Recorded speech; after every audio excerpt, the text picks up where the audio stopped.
how to apply color theory for a lemon. We're going to start off with painting the shadows using the complement of yellow, which just so happens to be purple. Then we're going to wait a moment for that to dry. And while we're waiting, we're going to use a crayon to preserve our highlights.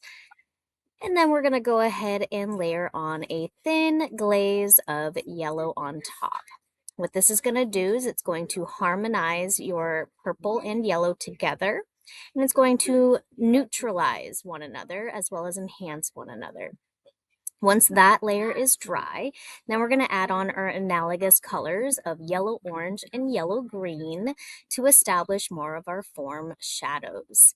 This also creates a much more rich set of hues and allows for the colors to be vibrant and really utilize that transparency effect to create a more natural appearance.